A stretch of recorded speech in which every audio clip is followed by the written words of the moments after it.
Let's do it. Okay. So, hello everyone. My name is Alana Sanchez, and I am currently a third-year student at UC Irvine. I am a criminology, law, and society major. Hello as well. My name is Malik Branch. I am currently a fourth-year student here at UC Irvine. I am also a criminology, law, and society major. Detective, would you like to introduce yourself as well? Sure. I'm Rudy Acevedo. I'm a detective with the Los Angeles County Sheriff's Department Special Victims Bureau. Okay, so Alana and I are both currently enrolled in a class titled Media Effects, Law, and Justice. This class focuses on interaction between law and media. With the media constantly evolving and continuing to be a part of our daily lives, the effects it has on an individual can shape their views and perceptions of the world. At times, the media could provide a misrepresentation towards those working in the legal profession through fictional TV shows, movies, and other times, the media can accurately portray the duties of those in the legal profession through documentaries. To reach our purpose in differentiating accurate media from inaccurate media, we chose to interview Detective Rudy Acevedo. As a current detective of LA County Sheriff's Department Special Victim Bureau, who is constantly exposed to the real world, we figured Detective Rudy was the perfect candidate to interview. We hope his real-world experience will be able to differentiate media prosecution from actual prosecution. His experience of working in the legal profession for years and encountering various forms of crime media will help give a precise vision whether the depiction of the prosecution process within crime media is depicted accurately. Okay. Right, so we're going to go ahead and get started on your experiences. How many years have you been with the LA County Special Victims Bureau? So I've been a police officer for 30 years, and I've been with the Special Victims Bureau for 15. Ooh, awesome. What made you want to work for the Special Victims Bureau? I think that, working, basically the Special Victims Bureau investigates all sexual assaults of all adults and children, and also does child abuse. So basically, I felt it was probably a good field for me to get into. It would be something that I was really looking forward to, working with people and being able to help them through like a traumatic time in their life. That's good. Respectful. Would you say it takes a lot of hard work to get the position of detective? Yeah, well, the way the Sheriff's Department is set up and the way that it works is there's two mandatory custody assignments for anywhere from 1 year to 4 years, depending on, how long it takes for you to get out and what police station that you were. Okay, so basically it's the Sheriff's Second part that you can work. Oh, really? Like, is it based off seniority? Well, the Sheriff's Department is a little different because we have the mandate by the penal code to work in the jails first. So, for an example would be, if you're an LA County Sheriff's deputy, you would go to the jails first, work 3 or 4 years in the jails, and then you would go to a patrol station. If you're a police officer, say you work for a police department such as El Monte or West Covina or whatever, you would go to the academy and you would go directly out to the field and start working in patrol, because they don't have a requirement that you have to work in the jails first. So the Sheriff's Department is in charge of manning and operating the jail facility. If you don't mind answering this one, what are some qualities that you make a great criminal investigator? Well, I think that you have to be a good listener. I think you have to be attuned into what people are saying, and you have to be able to be empathetic and responsive. But then on the other hand, you also have to understand that just because someone is saying something doesn't necessarily mean it's true, and you also have to be mindful as to the fact that, that there could be reasons for the person saying what they're saying. So to be fair and completely, impartial is one thing, in an investigator that really isn't probably the most paramount thing. I mean, just because, you're investigating a crime doesn't mean that the person that's being accused of the crime is the person that actually did the crime. That's why we do a thorough investigation, to try to get as much evidence to either exonerate the person or implicate them in the crime. Perceptions of crime media and what you use the most, like technology to watch, if you do watch like crime shows and stuff like that. For example, when it comes to viewing criminal justice media, what's your common source? Like, do you watch it on your TV, laptop, phone, or anything else that's like considered technological? What do you mean, like in my personal life, like when I'm watching TV or whatever at home, or like in regards to like whether we use it for actually on the job kind of stuff? Well, for personal use, I just watch TV. I do enjoy some of the crime shows. I like Law and Order, and I like like the crime scene shows, like CSI. Those are pretty good.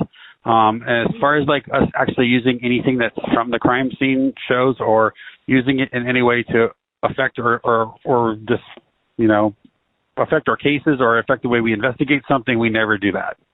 We would never use like a media show to help us with any kind of investigation. For how you listed the crime shows and stuff that you watch, like Law and Order, is there any that you would highly recommend for those majoring in criminal justice that you think is like, oh yeah, like it's a pretty decent show? Well, I mean, if you really want to get realistic, I'm sure Cops is probably the best show to watch because it's what's really actually happening. As far as like Law and Order and Special Victims Bureau and, CSI, they're good shows. They do have some good content in them and they do go over some of the things. But I think when people watch those shows, they believe that it empowers them to believe that they know the law or they know what to expect from law enforcement, and that might not necessarily be the case.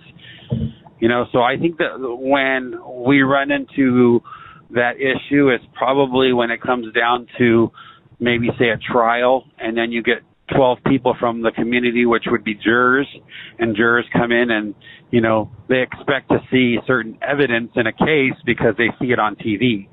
So they would expect that, if for an example, if it was a sex case, they would say, oh, I expect to have DNA, I expect you to have fingerprints, I expect you to have all of this evidence that they see on TV, and that might not necessarily be the case because the case that we did may not be that type of a case, or there might be extenuating circumstances why we wouldn't have that evidence. So I think that in some aspects, I think it's good that they understand what we do, but I think in some aspects it could be harmful as far as like their expectations of what reality is as opposed to what television or what they're accustomed to. Considering that then, do you by any chance remember how old were you when you were first exposed to like media that relates to crime in the criminal justice system? Oh, I was little. I used to love watching cops and robber shows when I was little. So 5, I would watch TV shows about that stuff. So yeah, I watched it my whole life. Since you watched it since you were really young, do you see like a difference between the way crime was portrayed back then to now? Absolutely. I think law enforcement in general is completely different than it was back in, say, maybe 25 years ago as to now. Ooh. In what ways were they different?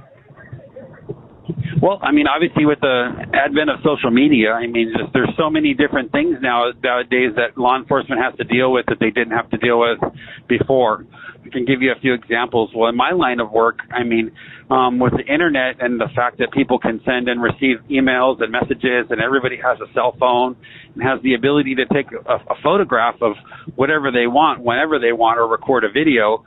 25, 30 years ago, that wasn't the case. No one had a cell phone. And if you did, it was usually the more wealthier or rich people because everybody would just, use a payphone when they were out, or they had a pager. So the way it's different now, I believe, is with the advent of your cell phone, you're able to do things that you weren't able to do before. So we're starting to see in my area where people are taking pictures of, sexual encounters. People are sending pictures of, provocative things like body parts of them and sending it to other people, which is creating a whole new genre of crime that we didn't have before the advent of technology. Oh, no, yeah, that's true. Cause for example, I've watched shows like Euphoria recently, and that's a big issue of today's generation. But yeah, thank you for telling us. So I have a quick question about just the similarities and differences of reality of crime, like in TV shows versus the reality that we live in.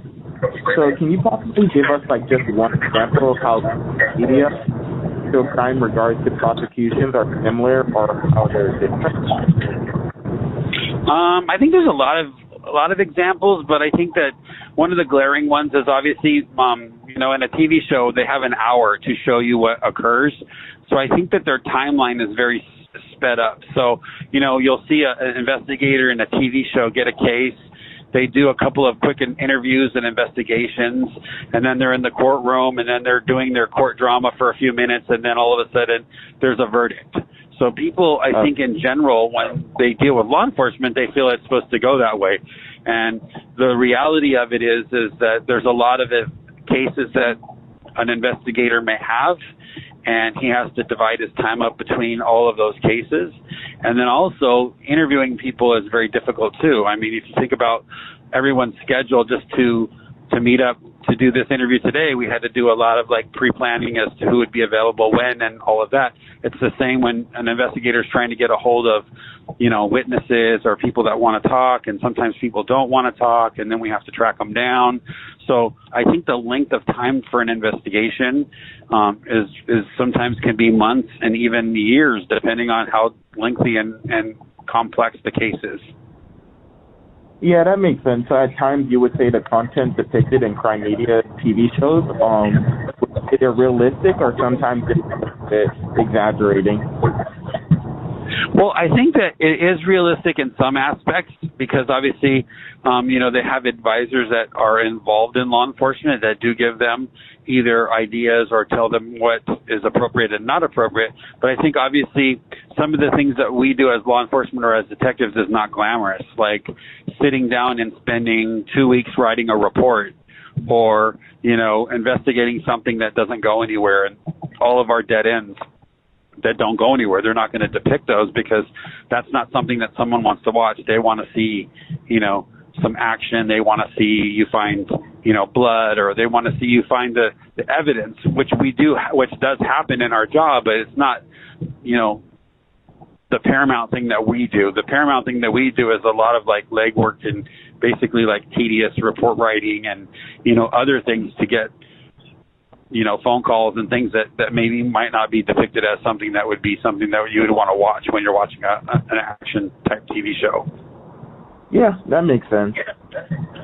So in our recent class, we learned about cultivation theory. And cultivation theory is basically the more you watch the media, the more it shapes the reality and your perception of things. Say if you watch like a certain news outlet or if you watch a certain media, your perception becomes similar to that news outlet or that media that you previously watch. So I have a question regarding that. What crime shows in particular do you feel represents the media in either a positive or negative way? Well, I think it can be both. I mean, I think the media is a very helpful tool in law enforcement, and the way that it would be helpful for law enforcement would say I have a case where there's a person that's done a crime, and then I find out that I'm with, and then another person. So now I have three different people that person maybe had worked for a school or worked for a church or worked for a large organization, and I'm like have access to more victims at that place, but I don't know who those people would be. So we can reach out to the media and say, hey, look, we're doing this investigation.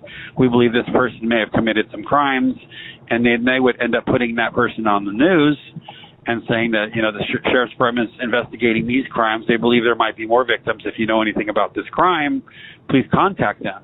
And then people see that story on social media. They see it on, the TV, and then they call up and then they say, hey, you know what? I do know somebody that happened to. Or they'll say, that happened to me. That guy did this to me. So it is a way for us to find more victims when we would be, it would be difficult for us to do that. And the negative aspect, or the negative way that it would affect us, is sometimes the media may divulge certain, stuff that we're doing, like, and I'm all for transparency, and I think pretty much law enforcement in general is now much for transparency, but then there's a limit to that transparency. I mean, as an investigator, if we're trying to track down leads or we're trying to solve a crime and the media is broadcasting what we're doing, or they're giving out information of where we're going to be, that may hinder us and able to get people. People will be like, well, I'm not going to go over there because I know that cop's going to go over there and he's looking for me. So in aspects that it could hinder us for doing our job in some aspects of the media. Okay. And then just one more question. So when watching shows such as like Criminal Minds, How to Get Away with Murder, and your other favorite shows, I begin to convince myself that working in the legal profession, it's a fun thing to do. It's engaging and it's exciting. What advice would you give to those wanting fields that TV shows may not necessarily portray? Well, I mean, I agree with you. I think that those shows do give people the motivation to want to do that. And like I said, law enforcement in general, and the legal field is in my opinion, a very dynamic field, especially law enforcement. I mean, I can go to work in a police car, or as a detective, and no day is the same. Every day is different. So, which in and of itself is an amazing thing. And if you love what you do and you love the work that you're doing, then every day you go to work, you're excited to be at work, and it's something that you're passionate about. It's not like you're going to a factory and you're putting, 2 boxes together down in the conveyor belt, and you do that every day for the rest of your life. I mean, that's an honorable job, and people have to do that, and we need that person. But it's much more different when you're in law enforcement. You never know what you're going to expect. You could have a regular mundane day. The next day you could have a plane crash, and you have all kinds of stuff happening. So I think that the TV shows like Cops and TV shows like, all those ones that you mentioned, like Law and Order and all that stuff, I think they're really good because it kind of gives you a glimpse into what you're doing. And, 30 years ago when I came on the department, there wasn't even the TV show Cops wasn't even out. So I really didn't have a really good grasp of what police officers did. So I really didn't have an idea that I wanted to be a police officer because I had no clue what law enforcement was. I had no clue what police officers did. So I basically went on a ride-along, and a ride-along is where you join a police officer for the day in their police car. You go out and you witness what they do for the day, and it kind of gives you an idea of, a day in the life of a police officer. And I was really shocked. That was, Florida, all the stuff that they do in a day, and I wanted to do it. So that's what motivated me to want to do it. So I think that, with the advent of all this technology that we have, and the fact that we have TV shows like Cops and other shows that can actually show you what police officers have to do, I think it's pretty awesome that can help you to want to understand and want to do what. Alrighty, Detective Rudy, we are going to wrap up. Thank you again for joining us and helping us out. We honestly learned a lot today, right, Maui? Yeah. Yeah. We learned a lot. You answered all of our questions, and you helped us reach our goal in trying to differentiate the difference between the media perception and the reality of being in the legal field.